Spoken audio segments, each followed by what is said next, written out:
kind of curious from folks, kind of looking at the slides, which one do you think really represents either your SART, or what do you kind of have an idea that your SART, what would happen in your SART?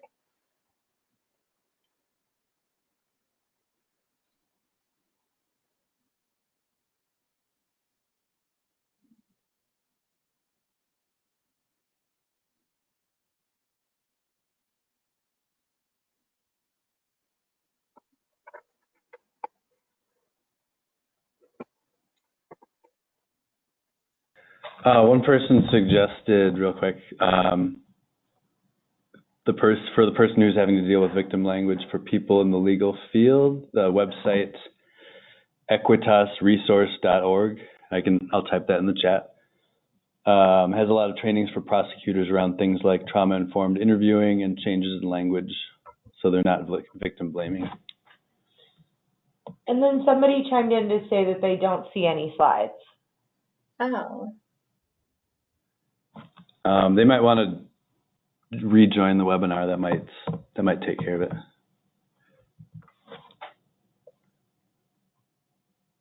Yeah, thank you for sharing about Equitas. They are fabulous resources. And then in response to your question, someone said, I think ours is the bottom one, where it's been slowly, steadily getting to where it needs to be for the community and survivors. Well, that's awesome. Cool. Yeah, I'd like to ask SARTs to reflect on this question. I think a lot of us, I'm actually really impressed with whoever just said they think they've had this really positive, slow and steady, but overall positive growth. I think most SARTs tend to look like the first one, where they have, maybe some really early success. They lose their momentum, and then they, regain that success. So it's a little bit more of a bumpy road trying to figure out, those ebbs and flows, but overall they're doing great work together, right? So at the end of the day, that's a pretty positive trajectory. And I think one of the things that happen with SARTs is that we kind of judge ourselves harshly in those downturns. And I think, again, that's a really good place where the toolkit could come in handy for you to really figure out, like, okay, we're in this spot, I feel like we're stalling here. What are some things that I could look at to try to identify, what's going on with our team and what do we need to reinvigorate it? And I think too, like, SARTs judge themselves really harshly. I think a lot of you are probably, and most SART members, we're really good at what we do in our discipline, right? And then sometimes we come to this table, we're kind of talking about challenges, ways to overcome challenges. We're really trying to identify problems and fix them. So that can be a really tough place to come back to the table, right? So again, I think having, really clear goals about where we're going and why we're going there, and really kind of reflect on what improvements have been made or what progress can be made, can really help us get to that second place where we're really identifying, we're measuring the growth, and we kind of still have buy-in through those downturns. We recognize that they're temporary, and we recognize that we'll get through them. Great. So there is some research on SART. So at the beginning of this project, we did a lit review, and these are the team characteristics that jump out consistently across teams that are the successful team characteristics. So a deep sense of purpose and commitment to the team members and to the mission. So for the folks on the call, do you have a mission? And if you do, can you write it in the chat box?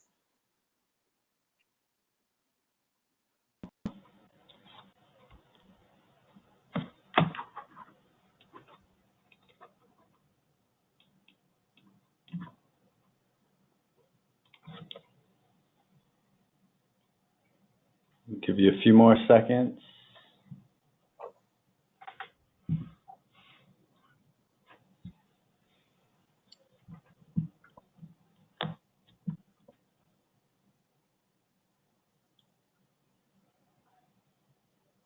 No responses thus far, but we'll chime in if people write something. Okay. So yeah, it's a tough question, right? I think a lot of people are not able to easily articulate what their mission is, what the mission of the team is.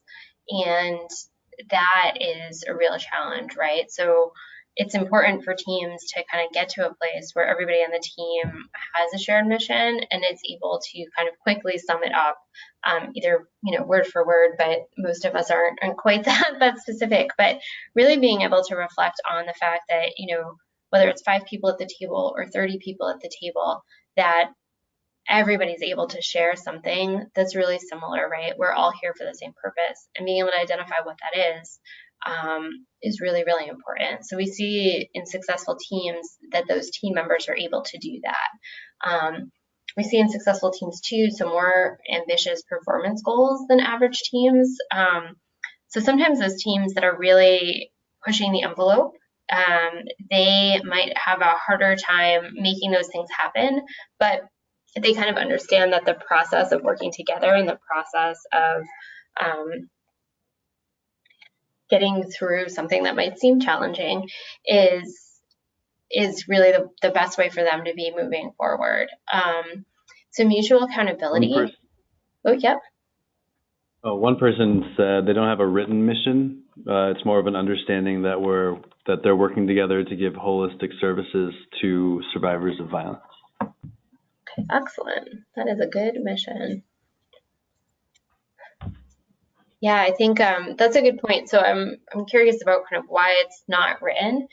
One of the things that is actually on this list, but we see teams that they themselves rate themselves as being more successful, have more formal practices. So they have more formal agendas. They have more formal mission, value, vision statement.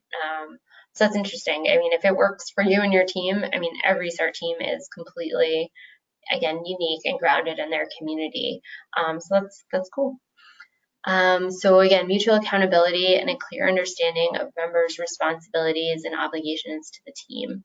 So when I highlight that word accountability in a different color, because I'm always curious to ask SARTs, who are you accountable to?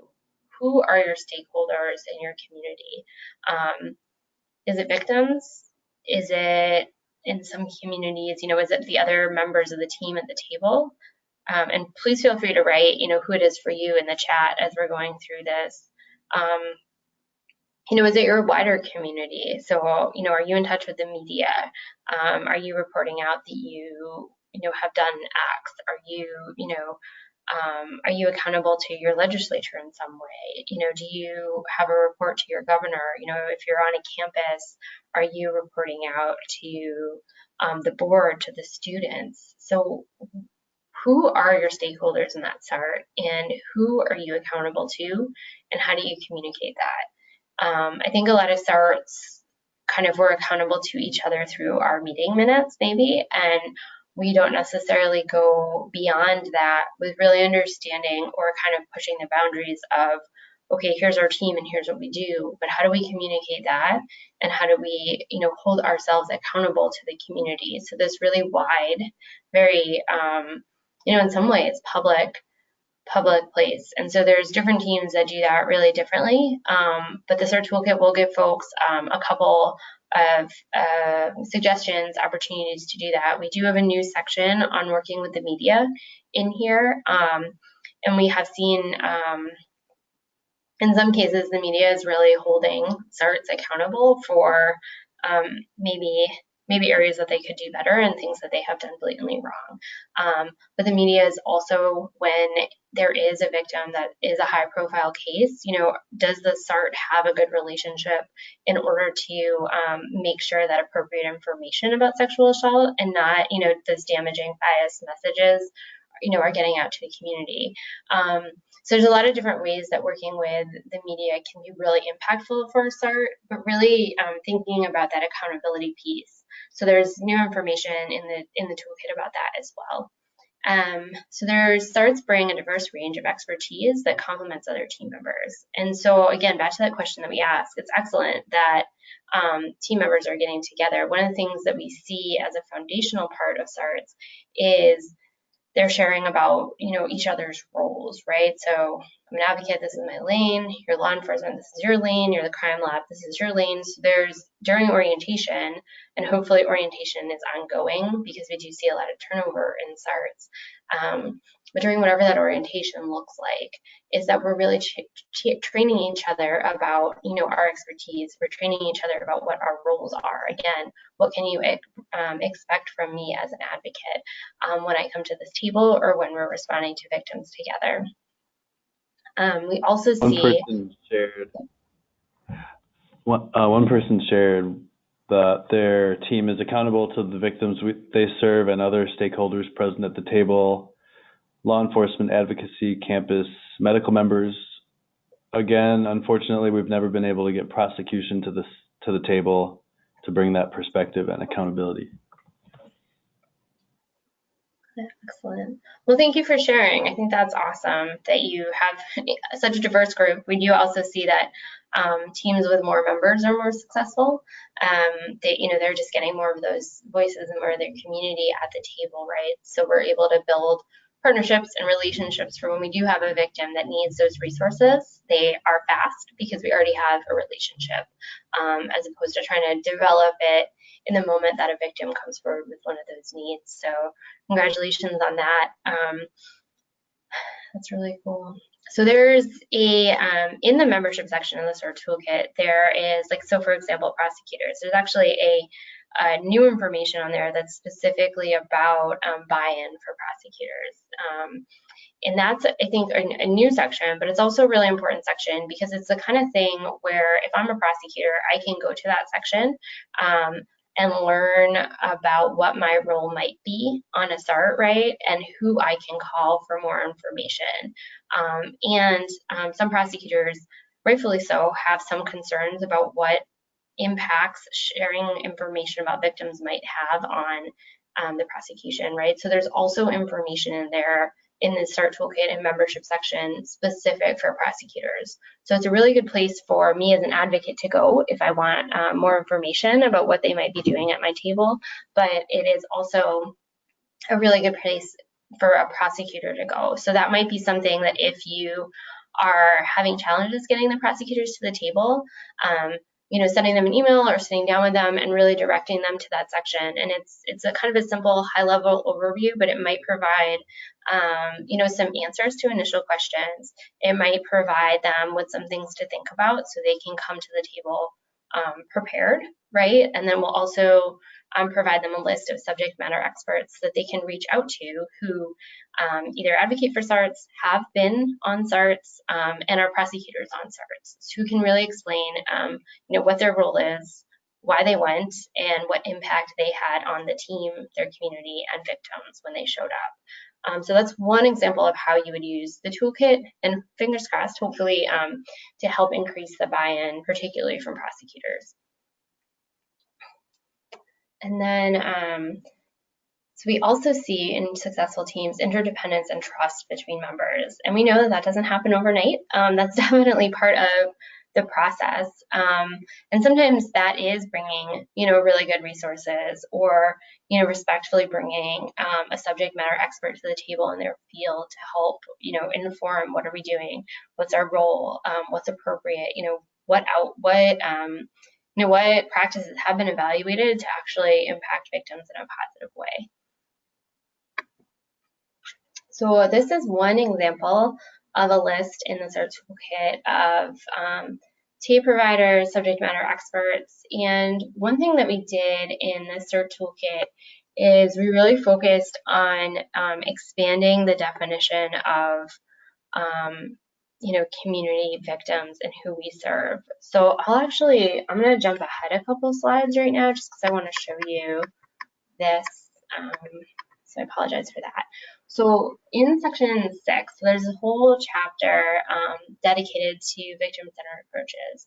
And so in here, we really talk about the idea of expanding our services so that they are, welcoming, appropriate, and accessible to everyone in our community. So we do a couple deep dives into a couple specific populations here, and then we also have, more general information. And we have it by location. We have systems-based, so military, campus, incarceration.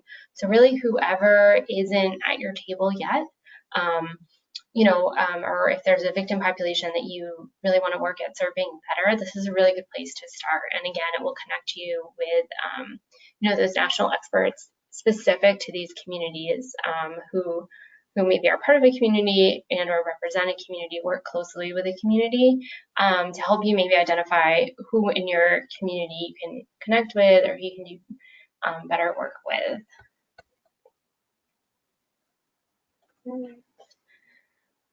So section 3, this is kind of a high-level overview of what one chapter in the SART Toolkit looks like. So again, we're going to have the index. So if anybody has any questions as I kind of go over this slide, please feel free to let me know, or if you have any questions about anything, a deeper dive kind of question or any topics. So in here, if you're kind of in that formation phase, and I know that there was someone on the call earlier who had chatted that they've been kind of in the formation stage for 7 to 9 months.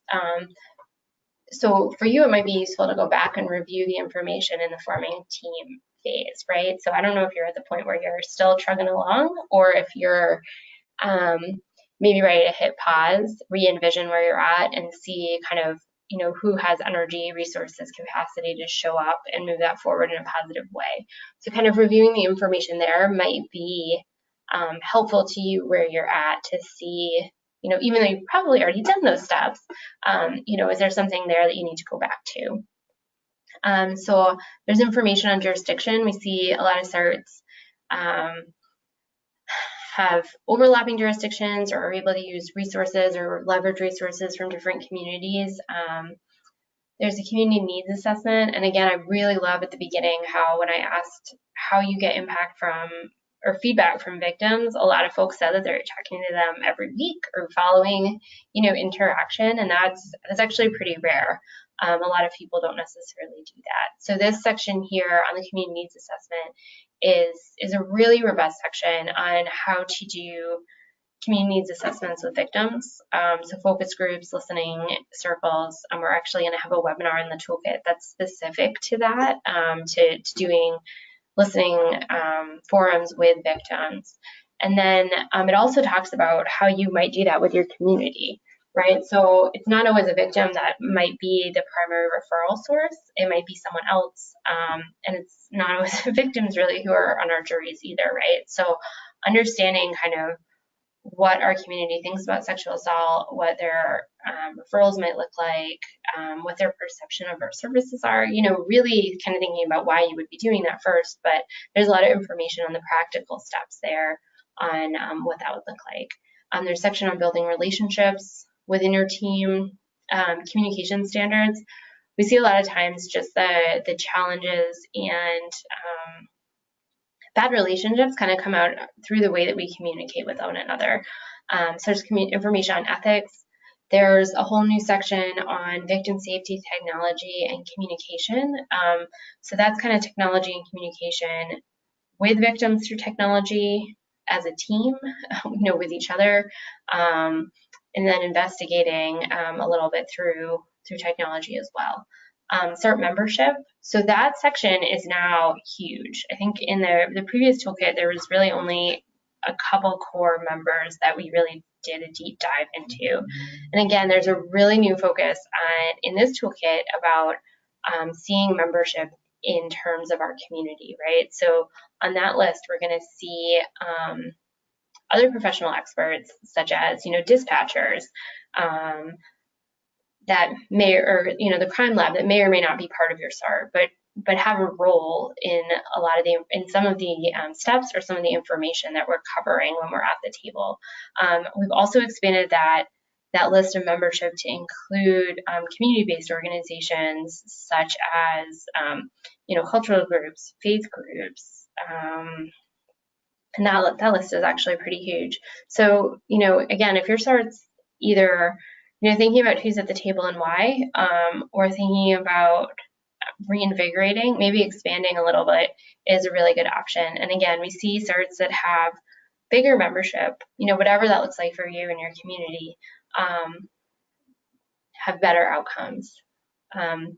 We also have more information here about setting up your leadership structure, and then a huge section on confidentiality. I really encourage everyone to review the confidentiality section.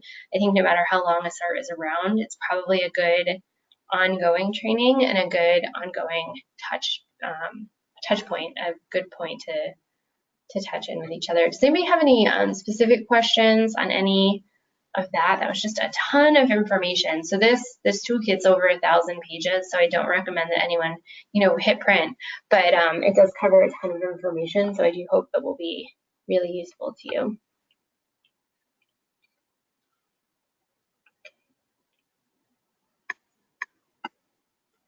All right, so one of the things that I like to stop and pause and reflect on when I'm working with SARTs is really how our agency goals, what are our agency goals, right? So as an advocate, I know what my mission is, maybe. Can I clearly state my organization's mission? And then when I get to my SART, can I clearly state that? And do I really understand where they overlap and where they don't? Sometimes we come to the table thinking that it's a clean overlap, right? Like we're going to get to that point where it all makes sense and the world's like really clean. But we know that when we do this work, it's not necessarily the case. Sometimes our agency goals might be in conflict with, our SARTs goals. And trying to really tease out where those points of conflict are and why is, again, maybe a higher SART in the sense that that's a SART that's been around a little bit longer. That's a SART that, has trust. But whatever those red points are throughout the entire, time that we have a SART in our community, or even if we don't have a SART and we're responding to victims of sexual assault, those red points and those conflict will be reoccurring.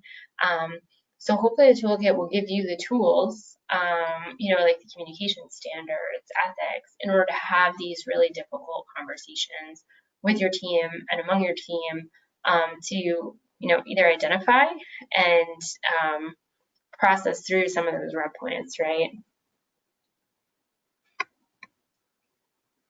Okay, section 4 of the toolkit talks about SART formation operation. So it gives you some tips, tools for strategic planning around your, your vision, mission.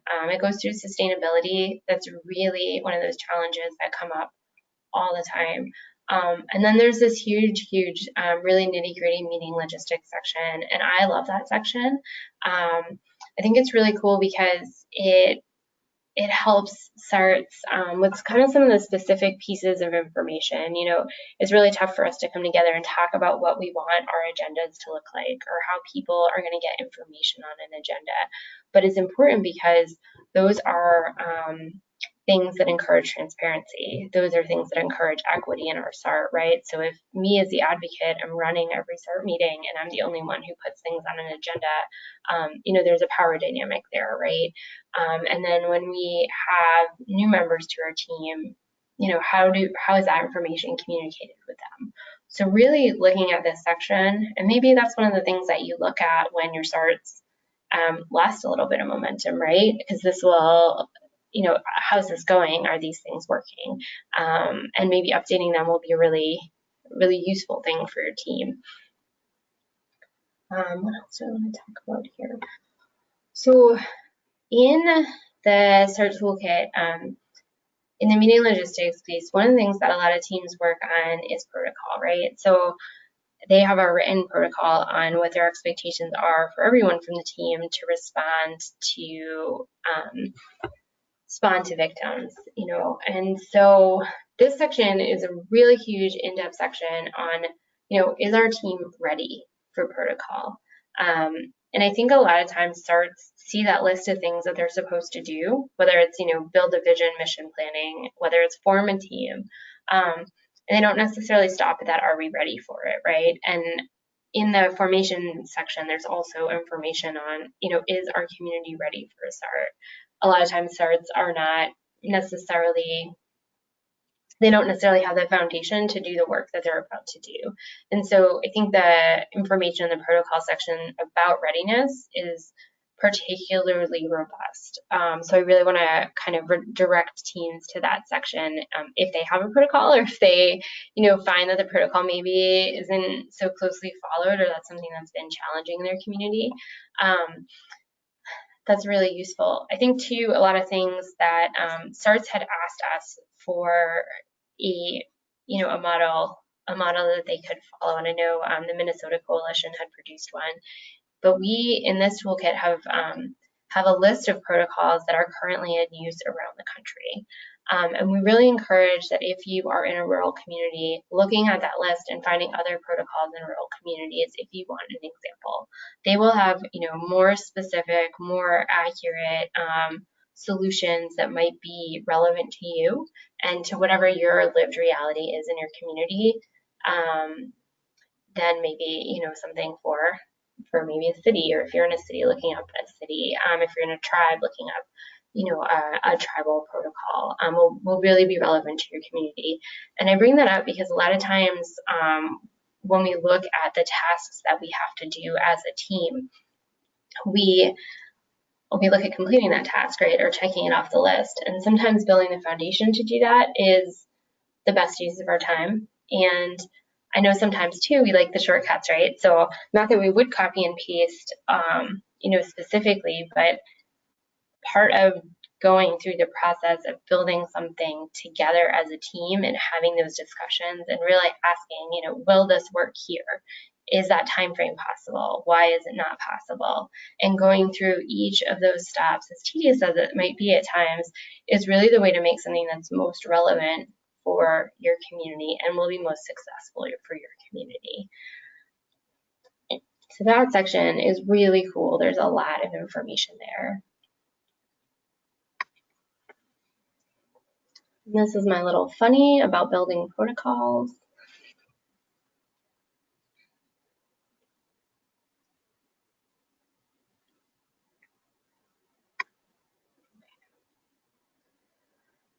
So in the toolkit, we do have a wonderful section on decision making, and it goes through all the different ways that we make decisions. So this is another thing that SARTs might meet about, but might not, that SARTs do all the time together, but might not necessarily have talked about, right? So how are decisions made? The way I make a decision in an advocacy organization, and the way my law enforcement coworker makes a decision, or is told that the way a decision is going to take place in their agency might be really different. So the way that we do that work together as a team is really important to identify, to process, and to talk about before we get there. In order that when we make that decision, it comes with authority from all members of the table. We really prefer when members have authority to make decisions that actually stick at their agency. Sometimes what happens is the people at the table are making decisions, and then an agency is saying no, overriding, or changing that, right? And that's something that really affects buy-in. So when you have the members at the table, and it affects momentum too, right? Because people can work on something for months and then it changes. So that's another area where, kind of going back to those meeting logistics or reporting out, how are you getting that information back to the home agency? Do they know what's going on? Do they constantly know what's going on, or do they have to ask? Is this something that's really constantly in front of them? So we know that there's high-risk consequences in the decisions that SART makes because of the way those decisions impact victims and the community at large. We also know that they're high risk in the sense that decisions that are made at the table definitely affect all of the interpersonal relationships and affect our ability to continue meeting with each other and make other progress. And we see in some cases that latter risk of losing our team might incorrectly override really the decisions that need to be made. And that's something that's really tricky for SARTs to balance. right now, and I think that's always something that's really tricky, but it's important that if our team is set up in the right way, all of the decisions that were made really need to be on what's best for victims in a situation. And, having a clear purpose for why are we meeting, a vision and a mission that come up all the time will help make that clear for teams, particularly if someone feels like they're in a place where they're trying to balance those two things out. And so there's this great new section on decision making, what that looks like. It talks about some of those challenges there. So section 5 really covers the actual response. So how are we responding to victims? How do we receive reports? So if you're building a protocol, this might be a good section to look. Again, there's high levels of information. There are lists of subject matter experts on each topic, and then there's resources. So hopefully that will give you a really good place either to start or to connect with next level resources, depending on where you are as a team having those conversations. Section 6 I've told you about a little bit. Again, I think that a lot of teams have been around for a while, but this is a wonderful place, particularly for teams that are just starting. Make sure that as you're starting, your services are accessible and welcoming, and you're really seeking out victims. And then, if you're a SART that's formed and maybe you are in a really good place and you're sitting back and things are going really well, reflect on your services. Like, where can you do better? What community have you not heard from? Most SARTs hopefully have at a minimum the stats of, who they have served and have a little bit of information about that. But is there somebody you haven't seen? And maybe exploring why that is. So there's information in here about how to do that outreach in a really positive way. We also have a section on SARTs and offender accountability. We're seeing more SARTs kind of transition from what was their traditional reason for getting together, which was to increase prosecution, to really victim-centered outcomes, justice, whatever it looks like for victims. And we're also seeing more SARTs kind of partner with those folks in the community who hold offenders accountable. And as these are kind of new partnerships, I'm not sure what the outcomes are quite yet, but there's a lot of information in here that might be useful to teams who are kind of exploring at the edges of, what does accountability mean in context of prosecution or something else. And in context of, just to kind of reiterate, so those high functioning SARTs, we are constantly identifying areas for improvement, regardless of how difficult those conversations are, and that's an ongoing thing that SARTs are doing. SARTs are increasing connections to victims and their community, so they have high accountability to, again, victims, their community, their stakeholders. High functioning SARTs are increasing accessibility, so they're either actually doing the things that increase accessibility for a variety of victims, or they're going out and building their relationships, whether that takes 2 meetings or 5 years, in order to make sure that they're able to serve victims or connect victims with appropriate resources. SARTs are decreasing barriers to services, and high functioning SARTs are celebrating success. And one aspect of celebrating success is definitely the evaluation piece. How do we know that we're successful, and exploring that. So I really hope that in the new toolkit, there are tools, information, and resources that will help you and your team kind of get to this place where these are the things that you're doing on an ongoing and regular basis. Here's some information on how to connect with NSVRC that I'm excited to share. And again, my name is Christina, and I know Megan has my information, so please feel free to reach out to me at any time. She has my email, and then the phone number that you'll get is actually my cell phone. I work remotely, so please, again, feel free to call me anytime. I'm really happy to connect with you or support you and your team in any way that we can. And I'd again like to thank OVC for sponsoring this project. And I think that was everything from me. Does anybody have any final questions? We'll keep an eye on that question box there for a minute or so, see if anybody chimes in. But Christina, thank you so much for presenting. We're really excited about this toolkit. I can't wait to dig into it next month. Excellent. Well, I'm excited too. And thank you so much for everyone who was able to share their time today. I know you all have a really busy schedule and are out there doing a lot of great work. So thank you so much.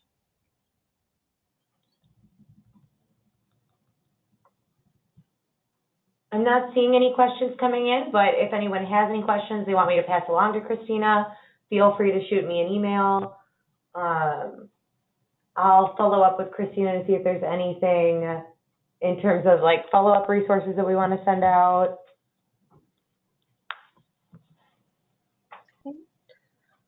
Yeah, we're just getting some thank yous in the chat box, so I think that you were very thorough and people don't have any questions. Well, awesome. Well, thanks so much. And actually, I can pull up the chat now, but I'll put my email in there. Great. For folks.